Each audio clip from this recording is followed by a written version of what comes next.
Hello बच्चों, आज की क्लास में हम बैंकिंग चैप्टर में बैंकों के प्रकार और व्यावसायिक बैंक का अर्थ और व्यावसायिक बैंकों के क्या क्या कार्य होते हैं ये पढ़ने वाले हैं।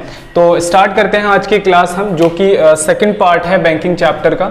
सबसे फर्स्ट नंबर पे है बैंक कितने प्रकार के होते हैं और इनमें से हमारे सिलेबस के अंदर कौन कौन सा है। फर्स्ट होता है हमारा व्यावसायिक बैंक, जैसे हम लोग वाणिज्य बैंक भी कह देते हैं या व्यापारिक बैंक भी हम इसको कह देते हैं, तीन नाम है इसके। दूसरा कृषि बैंक है, औद्योगिक बैंक है, विदेशी विनिमय बैंक है, अंतर्राष्ट्रीय बैंक, बचत बैंक, देसी बैंक और केंद्रीय बैंक। तो हमारे सिलेबस के अंदर जो 12th क्लास है उसमें हमारे सिलेबस में सिर्फ ये वाला बैंक है और लास्ट हमारा केंद्रीय बैंक सेंट्रल बैंक है। तो ये दो ही बैंक हमारे को सिलेबस के अंदर पढ़ना है। बाकी इसके अलावा जितने भी बैंक है उसके बारे में हमें 12th क्लास के अंदर नहीं पढ़ना, वो हमारे सिलेबस के अंदर नहीं है। तो दो बैंकों के बारे में पढ़ेंगे। सबसे पहले हम व्यावसायिक बैंक स्टार्ट करते हैं। व्यावसायिक बैंक में आज की क्लास में इसका अर्थ पढ़ेंगे और इसके जो जो कार्य हैं वो पढ़ने वाले हैं। तो व्यावसायिक बैंक क्या होता है, मेनली अगर मैं बात करूं तो जो व्यावसायिक बैंक या व्यापारिक बैंक या वाणिज्य बैंक होता है, इनका मेन मोटिव क्या होता है, इनके काम करने का मेन जो है मकसद क्या होता है, लाभ कमाना, यानी कि लाभ कमाने के उद्देश्य से काम करते हैं। तो व्यावसायिक बैंक एक ऐसी वित्तीय संस्था होती है जो लाभ कमाने के उद्देश्य से काम करती है। ये लाभ कैसे कमाती है, देखो, ये लोगों से जमाएं स्वीकार करती है, यानी कि लोग पैसे अपना व्यावसायिक बैंकों के अंदर जमा करवाते हैं, उस पैसे का इस्तेमाल ये ऋण देने में करती है या फिर निवेश करने में करती है। ऋण देती है, ठीक है, और ऋण देने के बाद जो भी पैसा लोगों को ये ऋण देती है उससे क्या करती है, ब्याज वसूलती है। दूसरा निवेश करती है, तो निवेश से भी इसे लाभांश मिल जाता है। तो ये व्यावसायिक बैंक की डेफिनेशन है, हमें एग्जाम में लिख के आनी है, 1 नंबर का आता है। व्यावसायिक बैंक का मुख्य उद्देश्य लाभ कमाना होता है। व्यावसायिक बैंकों के कुछ उदाहरण जो हमारे आसपास व्यावसायिक बैंक है, जैसे SBI bank, PNB, bank of India, HDFC bank, axis bank और भी बहुत सारे, इलाहाबाद बैंक, कैनरा बैंक, बहुत सारे बैंक हमारे आसपास होते हैं जो व्यावसायिक बैंकों के उदाहरण है। अब आते हैं व्यावसायिक बैंकों के कार्य पर। देखो, व्यावसायिक बैंकों के सारे कार्यों को हमें एक एक करके अच्छे तरीके से समझना है। फिलहाल देख लेते हैं 8 तरीके के कार्य हमें जो है आज की क्लास के अंदर कवर करना है। पहला है जमाएं स्वीकार करता है बैंक, ऋण देने का काम, ओवरड्राफ्ट की फैसिलिटी देता है, विनिमय बिलों की कटौती करता है, निवेश करना, एजेंसी कार्य। ठीक है, अगर ध्यान से देखा जाए, कई बार ना क्वेश्चन में ऐसे पूछा जाता है कि व्यावसायिक बैंकों के प्राथमिक कार्य बताइए, तो ये जो होते हैं ये प्राथमिक कार्य होते हैं, ध्यान रखना। कई बार ऐसा आ जाता है कि व्यावसायिक बैंकों के प्राथमिक कार्य बताइए, तो इन दोनों को सिर्फ एक्सप्लेन करना है, अदरवाइज इनको हमें एक्सप्लेन नहीं करना।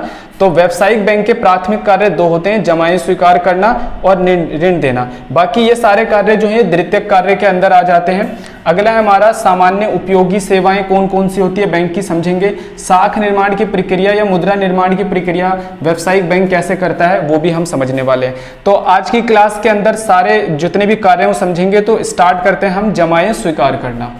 तो चलिए ठीक है, सारे बच्चे ध्यान से अब मेरे साथ व्यावसायिक बैंक के कार्य समझेंगे। व्यावसायिक बैंक का जो सबसे फर्स्ट काम है वो है क्या, जमाएं स्वीकार करना, क्योंकि बैंक जब तक जमा स्वीकार नहीं करेगा तो ऋण भी नहीं दे सकता, ना ही निवेश कर सकता है। बैंक 4 तरीके की जमाएं स्वीकार करता है, चालू जमाएं, बचत जमाएं, सावधि जमाएं और आवर्ती जमाएं। चारों को एक एक करके समझते हैं। इस तरीके से लिखोगे एग्जाम में एक भी नंबर आपका नहीं कटेगा। तो पॉइंट में ऐसे नहीं लिखना, लिखना आपको पैराग्राफ में, लेकिन मैंने समझाने के लिए छोटे छोटे पॉइंट्स आपको पूरा हिंट दे रहा हूं मैं आपको। सबसे पहले आता है चालू जमाएं, जैसे इंग्लिश में हम लोग कहते हैं करंट अकाउंट। देखो ध्यान से समझना, करंट अकाउंट ज्यादातर जो व्यापारी या ट्रेडर होता है वो खुलवाता है। इसके पीछे रीजन ये होता है कि करंट अकाउंट के अंदर बंदा कितनी भी बार ट्रांजैक्शन कर सकता है। तो देखो, व्यापारी लोगों का क्या होता है कि कभी पेमेंट जा रही है, कभी पेमेंट आ रही है, कभी किसी को पैसे देने, कभी किसी को पैसे देने, एक दिन के अंदर बहुत सारी ट्रांजैक्शन हो सकती है। तो जब भी हमारे पास बहुत सारी बिजनेस के अंदर ट्रांजैक्शन होती है तो जनरली हम कौन सा अकाउंट ओपन करवाते हैं, चालू खाता, यानी कि करंट अकाउंट। तो करंट अकाउंट के अंदर लेन देन पर कोई पाबंदी नहीं होती और ये अकाउंट ज्यादातर व्यापारी खुलवाते हैं। और इस अकाउंट के अंदर जो भी पैसा हम जमा करवाते हैं उसको हम जब चाहे पैसे को अपने अकाउंट से निकलवा सकते हैं। तो इसके अंदर क्या क्या बातें, जमाएं जिसे मांगने पर तत्काल भुगतान करना पड़ता है, ये बात याद रखनी है। चालू जमाओं पर कोई ब्याज नहीं मिलता। एक नंबर का क्वेश्चन आ जाता है कि क्या करंट अकाउंट होल्डर को कोई इंटरेस्ट मिलता है, ब्याज मिलता है, तो हम लिखेंगे कि इनको कोई भी इंटरेस्ट या ब्याज नहीं मिलता। निकासी में कोई बाधा नहीं, इसमें से कितनी भी बार दिन में पैसे निकलवाओ डलवाओ कोई फर्क नहीं पड़ता, यानी इसके अंदर ट्रांजैक्शन की कोई भी लिमिट नहीं होता। इस तरीके के अकाउंट ज्यादातर व्यापारी खुलवाते हैं। तो चालू जमाओं के अंदर मैंने 4 बातें आपको बताई है, ध्यान रखना है। अब आ जाते हैं हम बचत जमाओं को। देखो बचत खाता किसका होता है? बचत खाता जनरली हमारा भी हो सकता है, आपका भी हो सकता है, फर्में भी बचत खाता खुलवा लेती है, लेकिन बचत खाते के अंदर क्या होता है कि इसके ट्रांजैक्शन की लिमिट होती है, यानी कि अलग अलग बैंकों का अलग अलग प्लान होता है कि बैंक हफ्ते में कुछ ट्रांजैक्शन दे देते हैं, कुछ बैंक महीने के अंदर ट्रांजैक्शन फिक्स कर देते हैं, कुछ बैंक अमाउंट के अंदर जो है ट्रांजैक्शन फिक्स कर देते हैं कि आप इतने रुपए की ट्रांजैक्शन जो है मिनिमम कर सकते हो या मैक्सिमम कर सकते हो।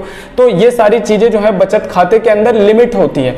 और बचत खाता ज्यादातर कौन खुलवाता है? गृहस्थ और व्यापारी भी खुलवा लेते हैं। वो व्यापारी जिनको ज्यादा बार बार ट्रांजैक्शन नहीं करनी पड़ती, वो भी चाहे तो बचत खाते में अपना काम चला सकते हैं। देखो बचत खाता किस लिए होता है? छोटी बचतों को प्रोत्साहित करने हेतु ये खोला जाता है, यानी जो लोग थोड़ा थोड़ा पैसा सेव करते हैं बेचारे, उनके लिए सेविंग अकाउंट अच्छा रहता है। इसके अंदर सावधि जमा और आवर्ती जमा से कम ब्याज मिलता है। याद रखना है सारे बच्चों को ध्यान से, बचत खाते में जो ब्याज मिलता है वो सावधि जमा से और आवर्ती जमा से कम होता है, यानी ब्याज मिलता है, ठीक है ना। हमने पहले वाले में पढ़ा था चालू खाते में तो ब्याज मिलता ही नहीं है, बचत जमाओं पर ब्याज मिलता है, लेकिन वो सावधि और आवर्ती से कम होता है। अगले नंबर पे निकासी में बाधा होती है। हाँ, निकासी में बाधा होती है, यानी निकासी तुम करवा सकते हो, लेकिन उसके लिए कुछ लिमिट होती है, कुछ सीमा तक आपको जो है इसके अंदर आप निकासी करवा सकते हो। इस तरह के अकाउंट व्यापारी और गृहस्थ ज्यादातर खुलवाते हैं। अब आते हैं हम सावधि जमाओं पर। सावधि जमा का मतलब होता है फिक्स डिपॉजिट, यानी एक बार आपने पैसे जमा करवा दिए, फिर कुछ सालों के बाद कुछ जो है कुछ एक टाइम पीरियड के बाद आप पैसे इसके अंदर से निकाल पाते हो। ऐसे डिपॉजिट को हम फिक्स डिपॉजिट कह देते हैं। तो ऐसी जमाएं जो निश्चित अवधि के लिए होती है, यानी एक समय के लिए होती है, जैसे शादी वगैरह के लिए लोग क्या करते हैं, एफडी करवाते हैं, ठीक है। इसके अंदर क्या है, बचत तथा आवर्ती जमाओं से अधिक ब्याज मिलता है। आपको याद रखना है सबसे ज्यादा इंटरेस्ट इन्हीं जमाओं पर मिलता है, सावधि जमाओं पर। इसके पीछे रीजन है कि ये पैसा जब एक बार बैंक के अंदर जमा होता है तो बैंक इस पैसे का निश्चित अवधि तक अच्छे से इस्तेमाल करता है, ऋण देता है, खूब ब्याज इस पे कमा लेता है। इसलिए बैंक को इस वाली जमाओं से सबसे ज्यादा प्रॉफिट होता है, तो इसीलिए इन जमाकर्ताओं को ब्याज भी सबसे अधिक देती है। बचत तथा आवर्ती जमाओं से अधिक ब्याज, सबसे अधिक ब्याज सावधि जमाओं पर मिलता है। निकासी में बाधा होती है। हाँ, इसकी निकासी तभी हो सकती है जब निश्चित अवधि पूरी हो जाती है, ठीक है। इस तरह के जो अकाउंट है वो गृहस्थ और फर्में भी खुलवा लेती है। फर्म कब खुलवाती है? जब फर्म का कोई लॉन्ग टर्म प्लान होता है कि भाई कुछ समय के बाद हमें एक नई ब्रांच खोलनी है, तो इस तरह की डिपॉजिट वो करवा लेती है, ठीक है। अगले नंबर पे हमारा आवर्ती जमा है। आवर्ती जमाओं को हम समझ लेते हैं। देखो आवर्ती जमा के अंदर क्या होता है ना कि हम महीने महीने कुछ पैसे जमा करते रहते हैं, जैसे कमेटी टाइप हो बोल सकते हैं हम कि कुछ महीने महीने हम कुछ पैसा जमा करवाते रहते हैं और कुछ सालों के बाद हम उस पैसे को क्या करते हैं, फिर विड्रॉ कर लेते हैं। तो आवर्ती जमा इस तरीके की होती है। वे जमाएं जो निश्चित राशि एक समय तक करवानी पड़ती है, जमा करवानी पड़ती है निश्चित राशि, ठीक है। बचत जमाओं से अधिक परंतु सावधि जमाओं से कम ऋण बचत इसके अंदर जो है ब्याज मिलता है। याद रखना कि आवर्ती जमाओं पर जो ब्याज मिलता है वो बचत वाले से, बचत जमाओं से ज्यादा मिलता है, लेकिन सावधि वालों से कम मिलता है। निकासी में बाधा होती है, निश्चित समय के बाद ही पैसा निकाल सकते हो, और इस तरह का अकाउंट गृहस्थ और फर्में खुलवा लेती है। तो इसके अंदर मैंने आपको जमाएं स्वीकार करने में 4 तरीके की जमाएं होती है, सारी जमाएं मैंने आपको अच्छी तरीके से समझा दी।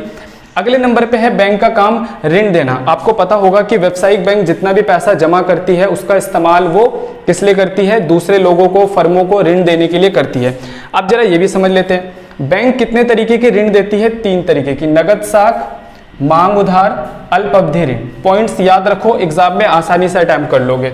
नगद साख के अंदर क्या होता है, यह ऋण चालू संपत्ति के आधार पर दी जाती है, जैसे कि शेयर, स्टॉक, बॉन्ड आदि। यानी कि आपके व्यवसाय के अंदर जो आपकी चालू संपत्ति है, यानी कि जो आपका करंट एसेट्स है, जैसे स्टॉक होगा, शेयर हो गया, इन सारी चीजों के ऊपर, इन सबको देखते हुए आपको क्या करा जाता है, उधार दिया जाता है। इस उधार के अंदर आपको एक लिमिट दे दी जाती है कि भाई आप 10 लाख तक का उधार ले, जैसे हम क्रेडिट कार्ड का एग्जांपल ले सकते हैं। इसके अंदर क्रेडिट कार्ड में क्या होता है, 10 लाख तक की मान के चलो अगर लिमिट है और आपने उस महीने सिर्फ 7 लाख उसमें से इस्तेमाल करें तो ब्याज आपको 7 लाख पे ही देना पड़ेगा। तो इस तरीके से हम बोल सकते हैं। तो इन जमाओं ये वाला जो उधार होता है इसके ऊपर क्या होता है कि व्यापारी ने जितना पैसा इस्तेमाल करा है सिर्फ उसी के ऊपर ब्याज देना पड़ता है, और इस तरीके का जो उधार होता है वो उत्पादक और व्यापारी को मिलता है। तो 3 बातें ध्यान रखना, इसके अंदर ये तीनों लिख के आना, नगद साख के बारे में आएगा। तो अगले नंबर पे आता है मांग उधार। मांग उधार एक ऐसा उधार होता है जो बैंक कभी भी डिमांड करके वापस ले सकता है। एक ऐसा उधार जो बैंक कभी भी, जब बैंक का मन चाहेगा तो बोलेगा कि भाई लाओ मेरा उधार लौटा दो। इस तरीके का उधार बैंक किसको देता है? ज्यादातर प्रतिभूति दलाल। ये प्रतिभूति दलाल कौन होते हैं? जो स्टॉक एक्सचेंज मार्केट के अंदर डील करते हैं, शेयर, डिबेंचर, बॉन्ड्स वगैरह को खरीदते बेचते हैं, उन्हें कहते हैं प्रतिभूति दलाल। होता क्या है कि जब शेयर वगैरह के रेट कम होते हैं तो अचानक इनको पैसों की जरूरत होती है, तो इसलिए बैंक से पैसे लेते हैं, यानी बैंक से उधार लेते हैं, बैंक उनको उधार देती है। तो बैंक भी ध्यान रखती है जैसे उन प्रतिभूतियों का दाम बढ़ जाता है तो बैंक अचानक इनसे उस पैसे की क्या कर देती है? डिमांड कर देती है। याद रखेंगे, मांग उधार बैंक कभी भी वापस मांग सकता है। इस तरीके का उधार प्रतिभूति दलाल लेते हैं। पूरे ऋण पर ब्याज लगाया जाता है। अब मतलब नहीं है कि तुमने बैंक में आपका जितना भी ऋण बैंक ने ट्रांसफर करा, मान लो आपको 10 लाख का लोन दिया, आपके अकाउंट में ट्रांसफर, आपने सिर्फ 2 लाख ही निकाले, फर्क नहीं पड़ता, आपको जितना लोन ग्रांट किया गया है सब पर ब्याज लगना शुरू हो जाएगा। अब हम आते हैं अल्प अवधि ऋण पे। जस्ट लाइक हम बोल सकते हैं इसके अंदर पर्सनल लोन्स वगैरह सारे आ जाते हैं अल्प अवधि ऋण के अंदर। ठीक है, अल्प अवधि ऋण का मतलब यह व्यक्तिगत ऋण होते हैं जो प्रतिभूति के आधार पर दिए जाते हैं, यानी सिक्योरिटीज।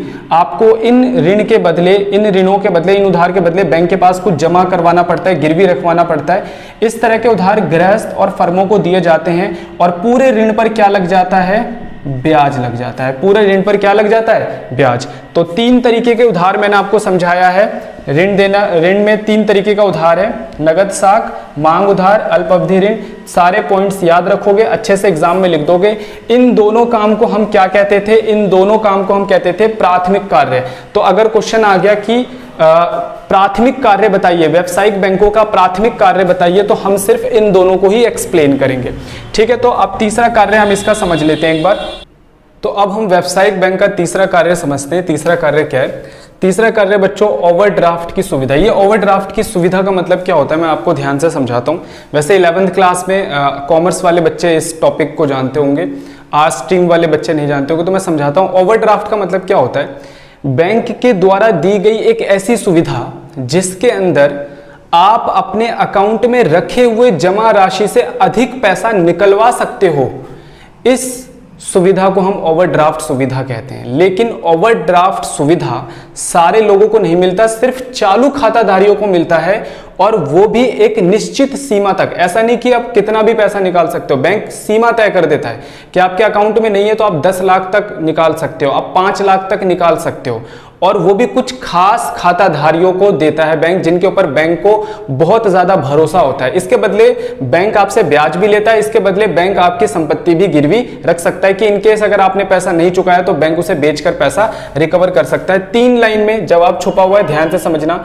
ग्राहकों को अपने खाते में जमा राशि, यानी जितना पैसा जमा है उससे अधिक एक निश्चित सीमा तक, निश्चित सीमा जरूर याद रखना है कि ऐसा नहीं कि कितना भी निकाल सकते हैं, निश्चित सीमा तक निकासी का अधिकार प्रदान करता है। यह सुविधा बैंक केवल विशेष खाताधारी मतलब कि कुछ स्पेशल अकाउंट होल्डर जिनके ऊपर बैंक को भरोसा है, जिनका बैंक में चालू खाता है, यह भी इंपॉर्टेंट है, यानी बचत खाता वालों को नहीं, सावधि खाता वालों को नहीं मिलेगा। अधिक निकासी पर बैंक ब्याज लेता है और संपत्ति भी गिरवी रख सकता है, यानी कि जिनके बैंक चाहे तो संपत्ति गिरवी रख सकता है और ब्याज भी लेता है। तो 3 बातें लिखेंगे बैंक ओवरड्राफ्ट के अंदर, अपना आराम से इसके अंदर नंबर मिल जाएंगे आपको सारे। विनिमय बिलों की कटौती, अब ये समझना है विनिमय बिलों की कटौती क्या होता है। देखो आजकल जो व्यवसाय है इसके अंदर क्या होता है कि ज्यादातर जो लेन देन है वो उधार में किए जाते हैं, यानी नगद के अंदर लेन देन बहुत कम होता है आज व्यवसाय के अंदर। तो मैं एक छोटा सा एग्जांपल देता हूं। भाई मैंने किसी को 10,000 रुपए का सामान बेचा, तो सामने वाले से मुझे 10,000 रुपए लेने, सामने वाला कह रहा है अभी पैसे नहीं दूंगा, 3 महीने के बाद पैसे दूंगा। उसने मुझे एक बिल पकड़ा दिया, कागज का टुकड़ा, और उसने क्या बोला, जब 3 महीने पूरे हो जाएंगे ये कागज का टुकड़ा बैंक में लेके जाना, मेरे अकाउंट से आपको पैसे मिल जाएंगे। समझ में आ गई इतनी बात। लेकिन 2-3 दिन के बाद मुझे पैसों की बड़ी अर्जेंट जरूरत हो गई। मैंने देखा यार पैसे तो है ही नहीं मेरे पास, बड़ी अर्जेंट जरूरत है, मतलब ऐसा कि भाई आज ही पैसे चाहिए तो चाहिए।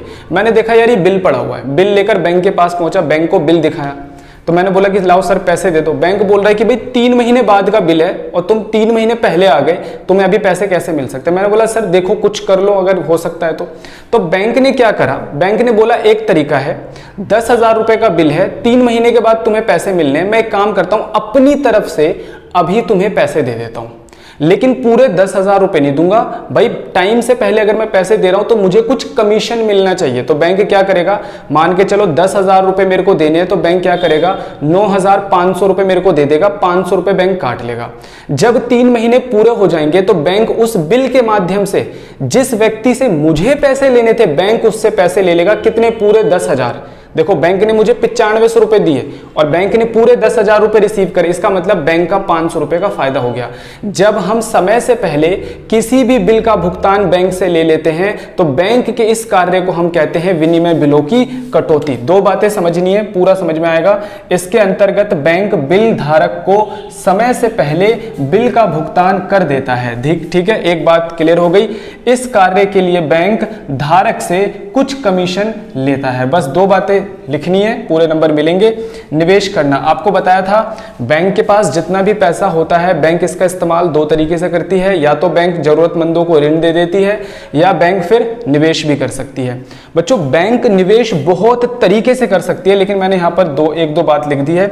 व्यापारिक बैंक फालतू रखे कोष का निवेश, सरकारी प्रतिभूतियां यानी कि बैंक, सरकार जो होती है, सरकार के बहुत सारे कंपनियों के शेयर होते हैं, डिबेंचर होते हैं, बैंक उनको खरीद सकता है और उन पर जो है ब्याज या फिर लाभांश कमा सकता है। अनुमोदित प्रतिभूतियां, और इसी तरीके से वो प्रतिभूति, वो शेयर और डिबेंचर जो स्टॉक एक्सचेंज मार्केट के अंदर रजिस्टर्ड है, बैंक उन्हें भी खरीद कर उन पर भी लाभांश कमा सकता है। तो 2 बातें याद रखना, ठीक है, बस इतना काफी है। 1 नंबर का आ सकता है बैंक निवेश कहां का करता है, 1-2 चीजें बताओ। अगले नंबर पे बैंक के द्वारा किया गया एजेंसी कार्य। वैसे बैंक के बहुत सारे एजेंसी कार्य हो सकते हैं, लेकिन मैंने कुछ यहाँ पे लिखे हैं, जैसे प्रतिभूतियों को खरीदना बेचना। इसका मतलब क्या होता है, प्रतिभूति आप जानते हो, शेयर, डिबेंचर, बॉन्ड्स, इनको प्रतिभूति कहते हैं। देखो बैंक के पास बहुत सारे लोगों का अकाउंट होता है। मान के चलो मैंने अपनी एक कंपनी खोली, मुझे अपने शेयर बिकवाने, तो लोग मेरे को तो जानते नहीं है भाई, मैं बैंक के पास जाऊंगा, बैंक को अप्रोच करूंगा, तुम्हारे पास तो इतने सारे अकाउंट होल्डर है, इतने सारे लोगों से तुम्हारी जान पहचान है, एक काम करो मेरे शेयर्स बिकवा दो। बैंक अप्रोच करेगा अपने ग्राहकों को, भाई ये नया बंदा है, ट्रस्टेबल है, इसका अकाउंट भी मेरे बैंक के अंदर है, आप इसके शेयर खरीद सकते हो। तो इस तरीके से बैंक बहुत बार शेयर्स बिकवाता भी है और बैंक खरीदवाता भी है। ठीक है, न्यासी और प्रबंधक का काम, बैंक जो है लोगों के संपत्ति को रखने का कार्य करता है, ट्रस्टी के तौर पर बैंक लोगों के जमीन के कागजात वगैरह रखने का काम करता है, तो न्यासी या प्रबंधक के रूप में काम करता है। धन का हस्तांतरण, हम यहाँ पर है गांव में किसी रिलेटिव को हमें पैसे भेजने हैं तो आसानी से हम अपने अकाउंट से ट्रांसफर कर सकते हैं पेमेंट, इसे कहते हैं धन का हस्तांतरण। और भी एजेंसी कार्य करता है, तो जो मुख्य मैंने लिख दी है। अगले नंबर पे है सामान्य उपयोगी सेवाएं। बहुत सारी सामान्य उपयोगी सेवाएं हो सकती है, लेकिन मैंने यहाँ पर 4 लिखी हैं। सबसे पहले लॉकर की सुविधा, अगर आपके पास धन है, दौलत है, जेवरात है, ठीक है, बहुत सारी जो है प्रीशियस चीजें हैं, तो आप उनको बैंक के अंदर एक लॉकर सुविधा ले सकते हो। बैंक उनको सुरक्षित रखने का काम करेगा और इस लॉकर सुविधा के बदले बैंक एक मामूली सी फीस आपसे लेगा और आपका सामान आप अपने पास सुरक्षित रखेगा। ठीक है, अगले नंबर पे यात्री चेक, कहीं पे घूमने फिरने के लिए जाते हैं तो बैंक क्या करता है, वहां का सारा खर्चा उठा लेता है, हमें बार बार खर्च करने की जरूरत नहीं होती। बैंक क्या करता है, एक चेक या ड्राफ्ट उस होटल को या जहां पर हम जा रहे हैं उनको इशू करता है, सारी पेमेंट उनको मिल जाती है, यानी कि बैंक यात्री चेक भी इशू करने का कार्य करता है। विदेशी मुद्रा का लेन देन करता है, बैंकों के पास दुनिया की अलग अलग मुद्राओं को हम ले सकते हैं, जैसे हमें रियाल की जरूरत है, जैसे हमें दिनार की जरूरत है, डॉलर की जरूरत है, तो हम जाकर रुपीस देकर और वो मुद्राएं ले सकते हैं। क्रेडिट कार्ड व एटीएम की सुविधा, आजकल तो आपको पता है बैंक बहुत एडवांस हो चुका है, बैंक के इतने सारे फीचर्स हैं जो हम और आप भी सही से नहीं जानते। तो बैंक क्या करता है, क्रेडिट कार्ड भी देता है, आपको पता है, एटीएम की सुविधा जगह जगह देता है, जहां पर आप रात में, दिन में, कभी भी पैसे अपने डिपॉजिट भी करवा सकते हो और विड्रॉ भी कर सकते हो। तो इतने तरीके के बैंक जो है कार्य कर रहा है। अगले लास्ट बैंक का जो 8वें नंबर का कार्य है, बड़ा ही इंपॉर्टेंट कार्य है, साख निर्माण की प्रक्रिया या मुद्रा निर्माण की प्रक्रिया। बहुत इंपॉर्टेंट टॉपिक है, बहुत बार एग्जाम में आता है, तो इसके लिए मैं एक सेपरेट वीडियो बनाकर उसके अंदर मैं आपको ये समझाऊंगा। तो यहीं पर जो है हमारा आज की जो क्लास है वो खत्म हो जाती है। अगली क्लास में हम साख निर्माण की प्रक्रिया या मुद्रा निर्माण की प्रक्रिया समझेंगे।